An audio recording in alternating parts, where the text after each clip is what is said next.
Fala galera, confesso que foi um dia bem difícil pra mim, pesado, desgastante. Meu tio, que eu comentei no primeiro vídeo do dia, como já esperado, acabou falecendo. Eu cheguei aí para o velório hoje com a camisa do Bahia, passei amanhã, saí de lá 3h30 mais ou menos e fui pra casa de meu irmão ver o jogo.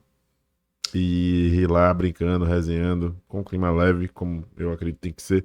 Com meus primos, a gente falou disso, né? Inclusive meus primos torcedores do Vitória, que são filhos do meu tio José Jorge Francisco, eles falaram, ó, hoje eu até perdoo o Bahia ganhar do Vitória em homenagem ao meu pai, porque meu tio era torcedor do Bahia, é torcedor do Bahia ainda, e metade dos filhos Bahia, metade dos filhos Vitória.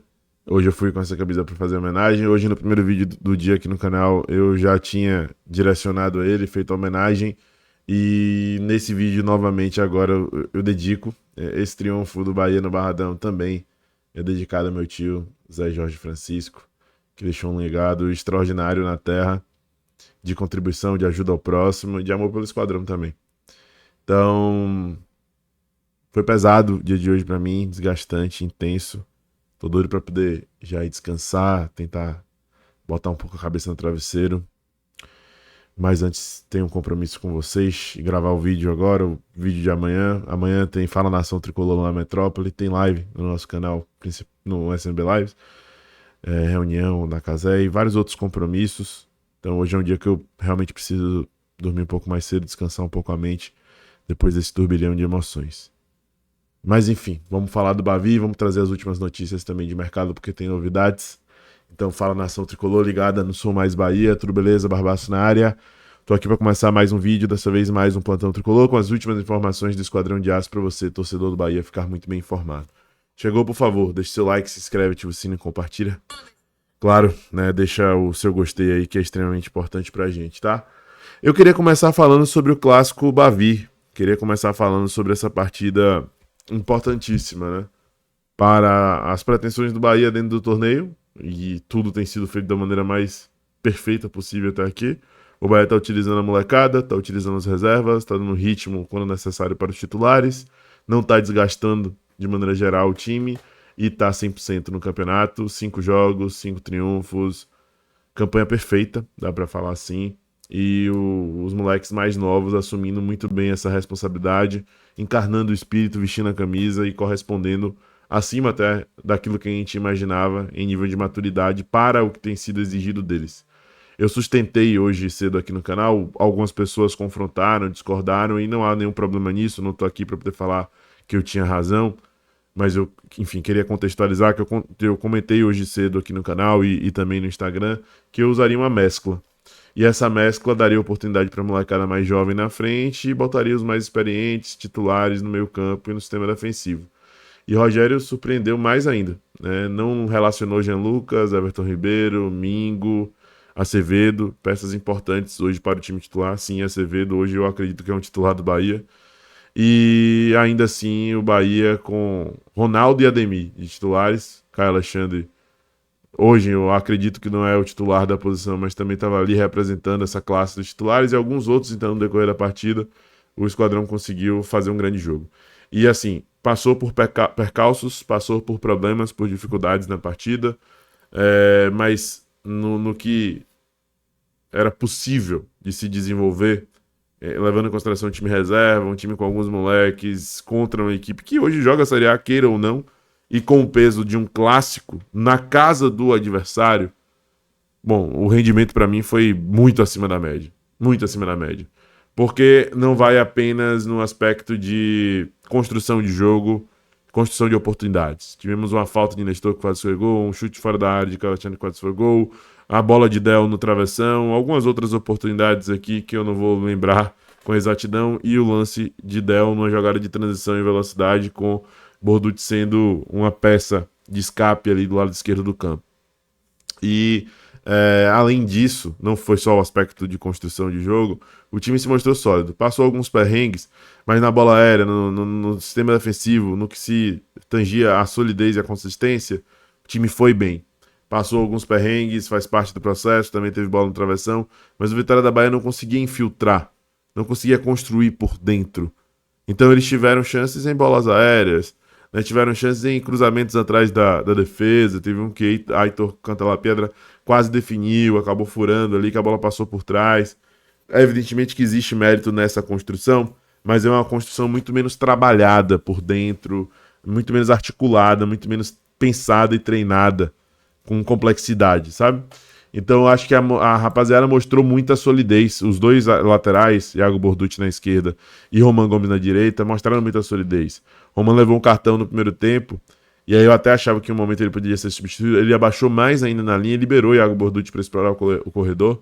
Ceni foi inteligente nesse aspecto, e Iago foi muito importante na construção do jogo, ali na segunda etapa. E quando precisava dele no sistema defensivo, ele também conseguiu ser uma peça importante.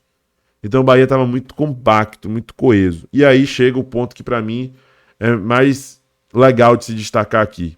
Não porque talvez seja o ponto mais importante do jogo, acho que nem é.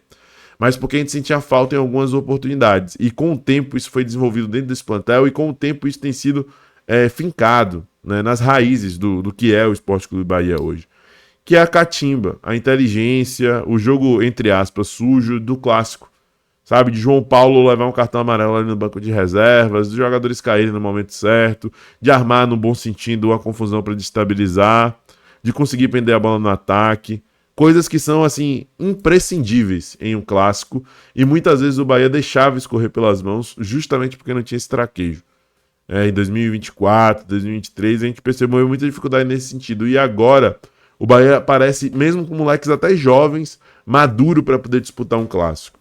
Eu acho que essa foi a principal mensagem para ter se passado hoje, além, evidentemente, da maturidade absurda de Del.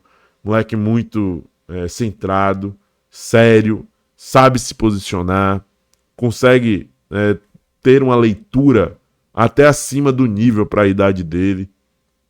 Ele é o grande destaque desse clássico Bavi, sem sombra de dúvidas. Além de ser, evidentemente, que teve muito culhão para poder tomar a decisão que tomou de colocar os reservas para poder entrar em campo. Então, saldo extremamente positivo, energia renovada para um início de brasileiro que promete para o Bahia. Hoje a gente tem um plantel competitivo, até a molecada que está vindo da base vem com essa mostragem positiva, dando a entender que podem contribuir no nível mais elevado de exigência. Então a tendência é que as coisas fluam, melhorem e caminhem para o Esquadrão de Aço. Agora vai começar o Brasileirão e o bicho vai pegar. O bicho vai pegar definitivamente. Olha só, meus amigos. Ai, soluçando aqui, mas vamos embora. Deixa eu falar com vocês. Márcio Martins, ele trouxe informação sobre Júnior Santos. Eu vou destacar aqui. A gente comentou antes do Bavi, gravação diretamente de lá do Barradão com a nossa equipe, Douglas Santana e Fernando Ramos. Mas Márcio Martins também falou no Instagram, e ele falou cravando sobre Júnior Santos. Vamos ver o que ele disse. O Bahia fechou a contratação do atacante Júnior Santos junto ao Atlético Mineiro. Aos 31 anos de idade, Júnior Santos é baiano de Conceição do Jacuípe, conhecida também como Berimbau. Ele desembarca esta semana em Salvador. O atacante chegou ao Atlético Mineiro em janeiro de 2025 por 8 milhões de dólares. Na época, 48 milhões de reais. Na última temporada, sofreu uma lesão no pubis. Teve ruptura do tendão do adutor da coxa direita e passou por uma cirurgia, mas está totalmente recuperado. Ele tem contrato com o Galo até 2028. O Bahia, repito, deverá anunciar Júnior Santos nos próximos dias. O negócio está fechado. Bom, negócio fechado, situação bem definida, segundo a apuração de Márcio Martins, que é um cara de muito respaldo, de credibilidade. O cara que trouxe informação sobre o Grupo City vindo pro Bahia, então, evidentemente, que não tem como ignorar isso. Profissional aí que a gente respeita muito. E isso dá a entender que Júnior Santos é o tal do tampão, entre aspas, que se projetava ter caso não se chegasse a um acordo com a Alejo Vélez. Eu não sei se dá para cravar que o acordo não vai acontecer agora, só vai acontecer no meio do ano. Mas, sem sombra de dúvidas, é um indício de que ele é o jogador ali para poder preencher essa lacuna. Ele não é um centroavante de origem, Júnior Santos joga pelo lado do campo, mas também pode jogar centralizado. Eu acho que a carreira tem desenhado esse caminho para Júnior Santos, e o Bahia tem tido cada vez menos o centroavante paradão, então precisa de gente de mobilidade ali. Del foi muito assim hoje. O William José foge às características aí que se idealiza, por mais que seja um jogador útil, e mostrou isso no ano passado, com um jogador que mais teve participações diretas em gols. Mas o que me dá a entender essa movimentação foi cravada por Márcio Martins é que o Júnior Santos é um tampão. Sobretudo se for por empréstimo até o final da temporada, né? E aí vai ser uma peça a mais no segundo semestre, caso o Alejo Vélez venha, para poder disputar a posição. Del, Alejo Vélez, Júnior Santos, William José, tende a ser uma briga mais volumosa e que, sem sombra de dúvidas, propicia mais variações de jogo. É o nome ideal? Não é um nome ideal, mas não é um nome ruim também. O que preocupa é o histórico de lesões recentes. Mas há um ano atrás, Júnior Santos estava aí decidindo Libertadores da América, né? Fazendo um gol em final de Libertadores da América, sendo uma peça útil para a equipe do Botafogo, onde é até hoje considerado ídolo. E não desaprendeu. Eu acho que, além das lesões, o Atlético Mineiro tem uma grande dificuldade de desenvolver jogadores, né? Essa temporada passada para o Galo aí foi péssima. Todo mundo que estava lá teve dificuldade de atingir um nível mais elevado, até Hulk, que é um jogador de altíssimo nível. Então o panorama é esse. Júnior Santos tende a vir segundo a operação de Márcio Martins e eu acredito que tende a ser esse tampão aí para poder preencher a lacuna até a chegada do Alejo Vélez. Vamos aguardar e ver o que é que vai acontecer. Qualquer novidade traremos aqui no canal. Corra lá para a SMB Lives, a gente traz conteúdo exclusivo de zona mista com a nossa equipe cobrindo de perto, de coletiva. E eu conto com a sua audiência por lá também. Chegue junto e prestigie.